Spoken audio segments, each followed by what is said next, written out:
Baik, kita masuk ya di manajemen proyek sistem informasi, di mana ini akan membahas proyek dalam pengembangan sistem informasi guna mengurangi tingkat kegagalan risiko dalam pengembangan aplikasi. Sama dalam proses pembangunan rumah, pastinya ada saja risiko-risiko yang mungkin bisa terjadi. Mulai kalau dari pembangunan rumah, mungkin harganya dari bahan bangunan tersebut bisa akan selalu naik ya. Bahan tersebut harus dihitung, tenaga manusia yang digunakan juga harus dihitung, gitu kan ya. Jumlah dari karyawan harus dihitung, maka kita harus dapat bisa memanajemen. Agar apa? Agar sampai dengan yang kita harapkan dalam proses pengembangan, gitu ya. Nah, akan ada yang namanya risiko-risiko dalam perjalanan dari pengembangan, gitu ya. Risiko adalah faktor yang mungkin menimbulkan masalah dalam suatu usaha dan harus segera ditangani. Jadi di saat kita menemukan sebuah permasalahan, harus segera sebetulnya ditangani. Agar apa? Agar tercapai hasil akhir yang sesuai dengan harapan. Jika tidak ditangani dengan serius, maka Anda harus berhati-hati dengan efek pada usaha itu nantinya, itu ya. Jadi kita harus bisa kalau dalam pengembangan sistem informasi, kita harus bisa mengukur seberapa besar kemampuan tim kita ya. Kalau dalam proses pengembangan sistem informasi, pastinya kita harus mengenal kemampuan tiap-tiap individu.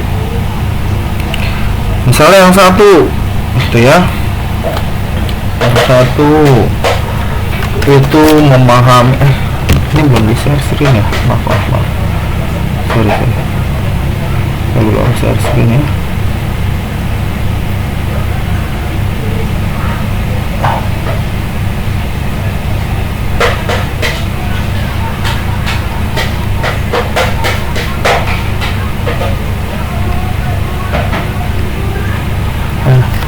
Misalnya dalam satu tim ada berapa orang nih gitu ya, yang dalam pengembangan proyek itu. Misalnya ada Lucy itu seseorang yang expert di bidang apa gitu ya.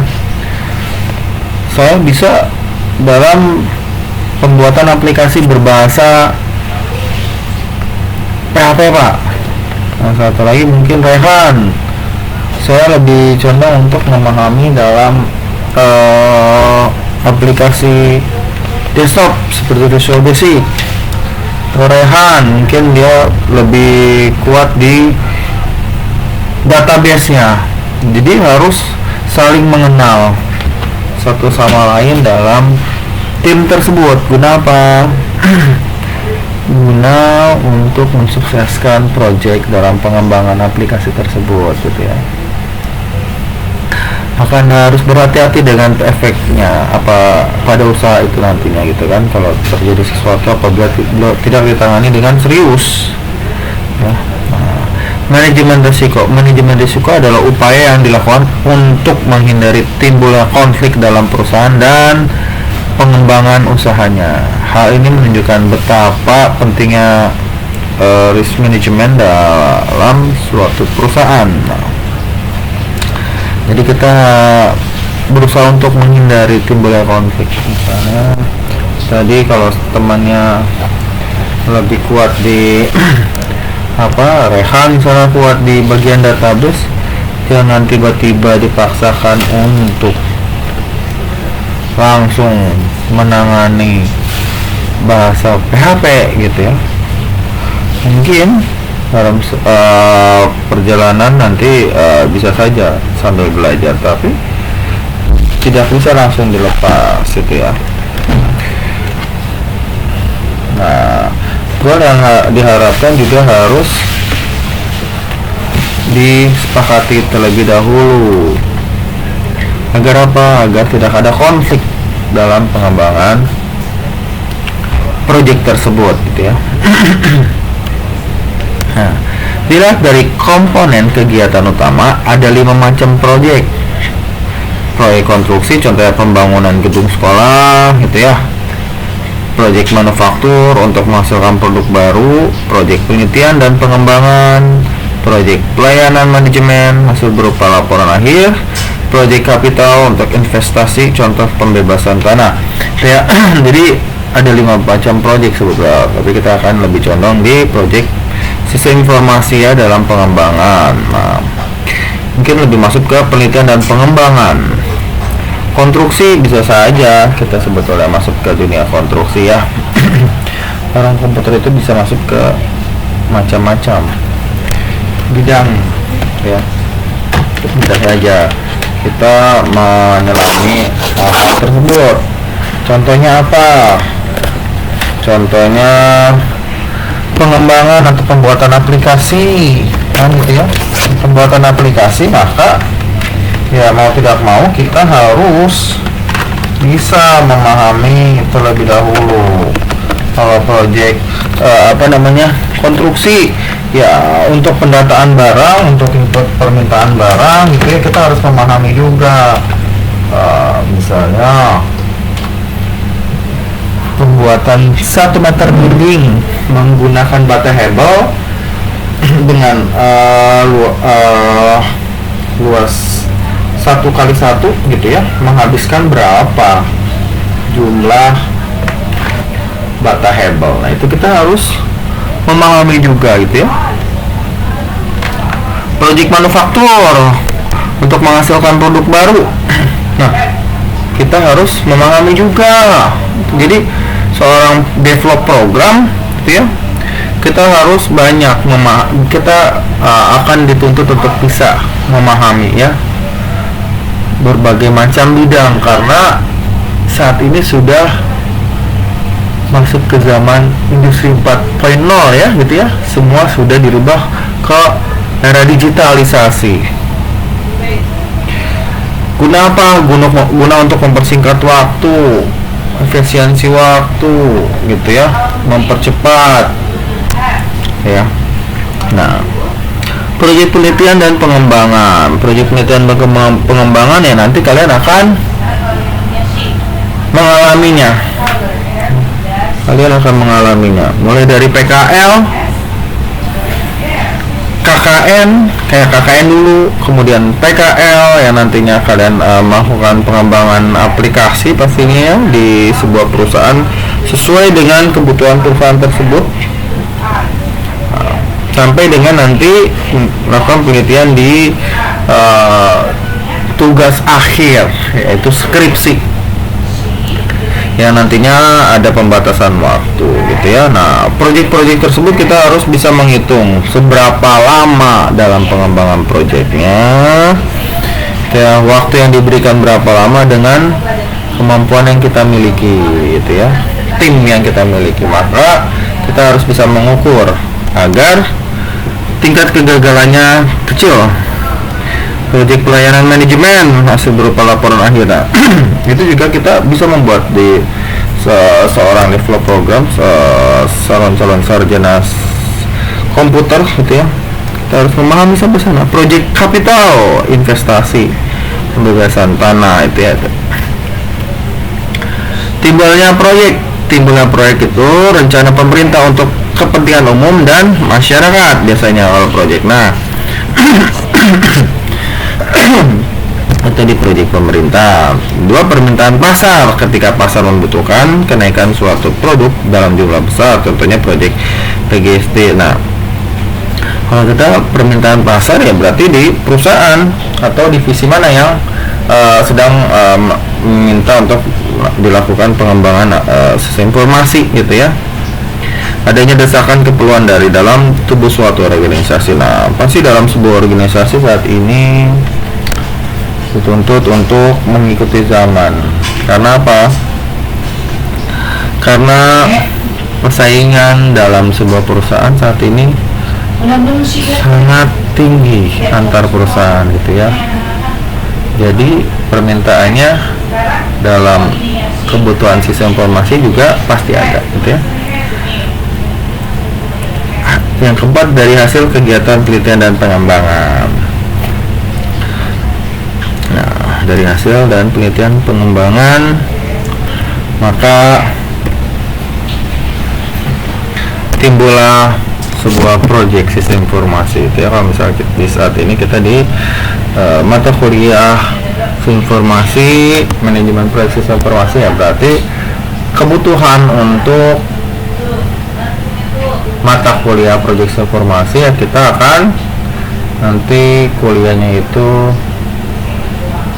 ada pembuatan aplikasi sistem informasi sebagai pengganti WAS ya gitu. Oke.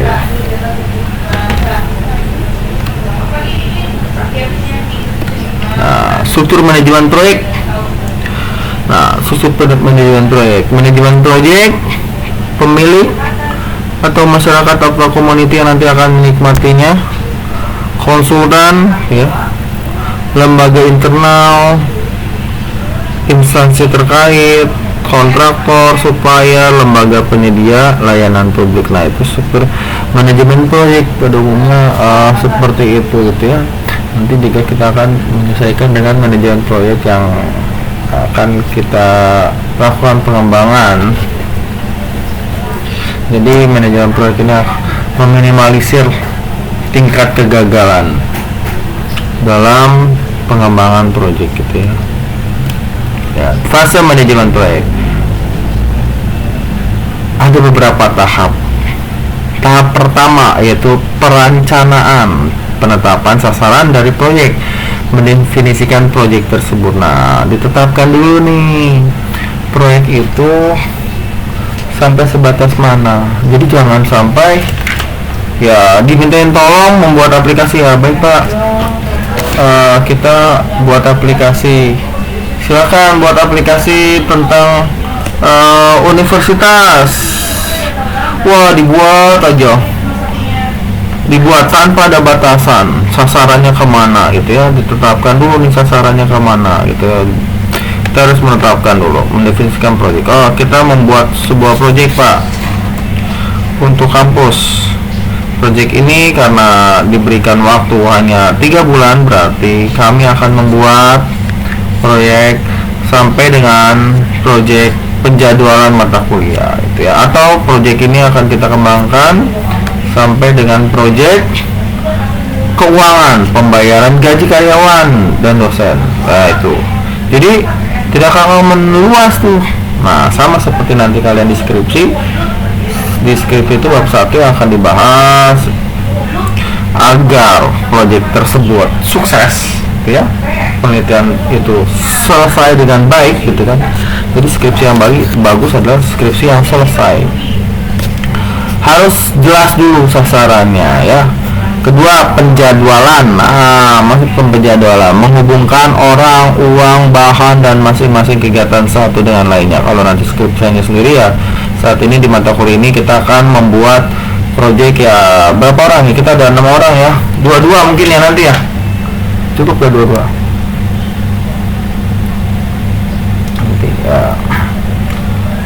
Jadi nanti kita kita ulas lagi ya, 2-2 atau berapa orang buatnya nih. Kita ada 6 orang nih, bagi 3 kelompok 2-2 ya, agar bekerja semua kan. Nah, menghubungkan orang, siapa saja timnya, nominal yang akan dikeluarkan ya gitu ya. Sama skripsi juga nanti ada proyek sistem informasi, ada proyek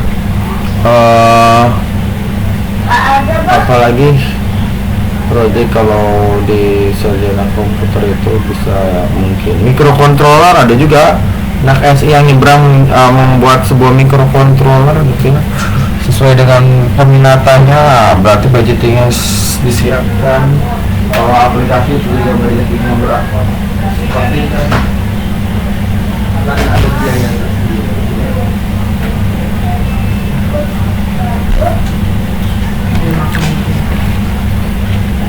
Nah, pengendalian. Perusahaan mengawasi sumber daya, biaya, kualitas, dan anggaran. Nanti akan diawasi oleh perusahaan tersebut. Itu kalau misalnya di skripsi berarti ya diawasi oleh dosen pembimbing. Di sini mata kuliah ini berarti oleh saya, dosen pengampu mata kuliah tersebut ya. Nah, dasar-dasar proyek, mulai proyek, menentukan kelayakan proyek, menjadwalkan perencanaan proyek, dan pengelola kegiatan anggota proyek. Nah, itu jadi timnya itu disesuaikan dengan tingkat kemampuannya, kan tiap-tiap orang pasti beda-beda ya. Itulah. Peran dasar sistem informasi dalam bisnis. Sistem informasi saat ini berperan cukup penting ya dalam bisnis, yaitu satu, mendukung proses dan operasi bisnis. Nah, agar apa? Agar proses bisnis dalam perusahaan tersebut sukses, karena di saat kita menerapkan sebuah sistem informasi ya akan ada perubahan yang diharapkan perusahaan tersebut. Waktu pencarian data lebih cepat, pengumpulan data lebih cepat, penyimpanan data itu lebih kecil gitu ya dibandingkan saat kita menggunakan HP atau berkas. Mungkin bisa saja satu ruangan untuk berkas saja gitu, tapi kalau sudah menggunakan sebuah informasi ya hanya satu komputer bisa menyimpan ribuan file gitu ya. Dua, mendukung pengambilan keputusan para pegawai dan manajernya. Nah, di saat kita mendapatkan sebuah informasi, perusahaan tersebut dapat melakukan pengambilan keputusan dengan cepat. Nanti yang diharapkannya mendukung berbagai strategi untuk keunggulan kompetitif, human error, mengurangi human error, karena kalau sudah pakai sistem gitu ya pastinya ya berjalan diharapkan sesuai dengan harapan. Metode pengumpulan dan pengukuran data yang tidak tepat, operator sistem tidak mengikuti prosedur pengolahan yang benar, itu kehilangan data atau data yang terolah. 8, pemeriksaan atau pencatatan. 9, salah dalam penggunaan dokumen induk atau file induk. 10, kesalahan dalam prosedur pengolahan. Nah, jadi kalau sudah menggunakan sistem ya hal tersebut sebetulnya harus bisa ditangani dengan cepat. Sumber daya yang dikelola manajer. Manusia, uang, bahan baku, mesin, termasuk fasilitas dan energi, metode, cara, termasuk yang keenam itu termasuk data informasinya gitu ya. Manusia, sumber daya yang akan dikelola dalam oleh seorang manajer ya, timnya, manusianya gitu ya, siapa saja yang diikutsertakan dan kemampuannya seperti apa itu ya. Keuangan ya, kita harus bisa mengukur waktu yang kita miliki dengan anggaran yang sudah disepakati. Nah, itu harus cukup tuh sesuai, karena kalau misal nanti tidak sesuai gitu ya, membengkak ya, berarti proyeknya akan nanti bisa dikatakan kolaps lah ya, tidak akan berjalan dengan diharapkannya, sesuai dengan harapan. Bahan baku, material, bahan baku kalau kita biasanya pengembangan sistem informasi ya, komputernya gitu ya, untuk proyek mikrokontrol, proyek perangkat keras ya, mesin mission termasuk fasilitas dan lain gitu ya. Ya, peran manajemen proyek, orang yang paling bertanggung jawab terhadap pelaksanaan proyek dan hasil. Nah, ini peran manajer itu cukup penting ya.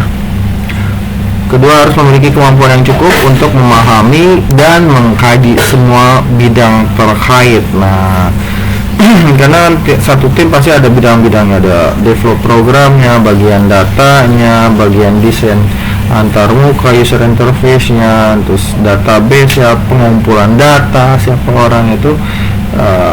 Seorang manajer harus memahami bidang-bidang tersebut.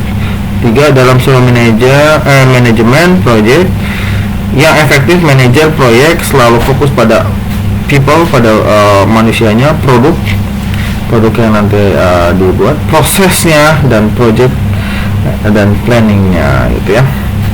Oke. Itulah untuk pertemuan minggu ini ya.